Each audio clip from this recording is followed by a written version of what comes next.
really like you to give a warm, warm welcome to Tony Iommi.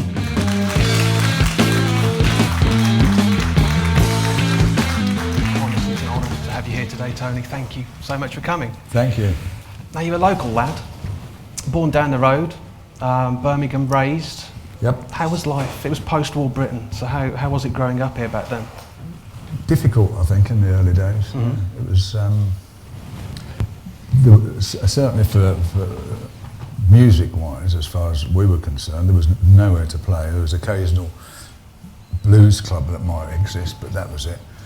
It was more soul and funk and all that stuff in them days, yeah. and pop. So, I mean, what changed? How did that, because obviously February the 13th, 1970 is a very important date for me. Yeah.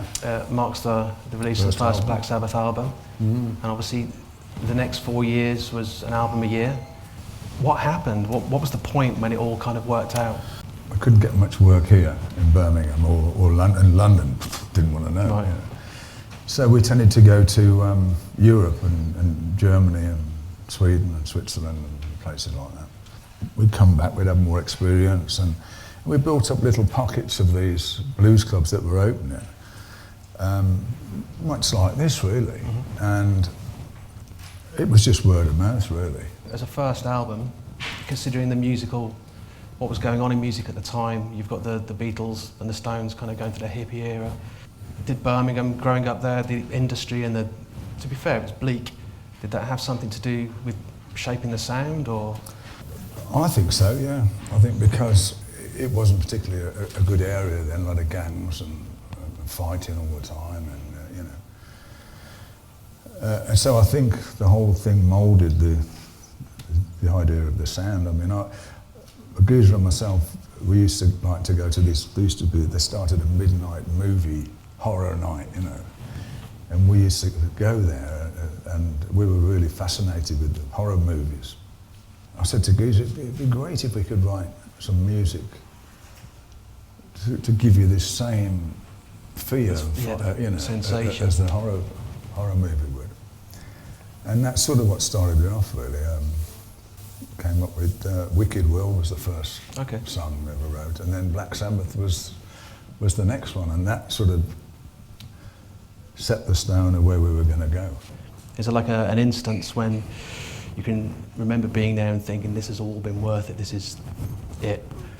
You know what, I've always thought it's all been worth it ever since day one, because that's the drive you've got to have. If you're going to survive in the business, you've got to have that in your head, because you get so many knockbacks and so many people that don't like you, but you have to forge through that. Just curious, what does N.I.B mean? N.I.B? Yeah.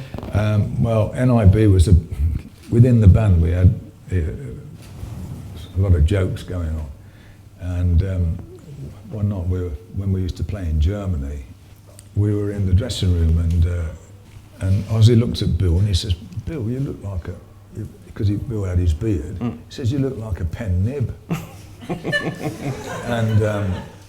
And that's sort of when it started from. And then when it came to writing the song, we said, well, what can we call it? Started calling Bill Nib. That was After that, you know, we called him Nibby. Oh, well, we call it Nib for now. So we knew which song it was, and it stuck. You know, everybody thought it was Nativity and Black and all this stuff. But no, it's because he looked like a pen. He looked like a pen nib. Brilliant. What would you look for in like a good band member, for forming a band for the first time? The people you're playing with don't have to be brilliant players, as long as you gel together and you can write things, and well, we've proved it. You know, we were mediocre players, but we did all right. Yeah. Still going. Tony Iommi, thank you so much for coming down today. It's not often you get to meet your heroes, and I have today, so thanks for coming down.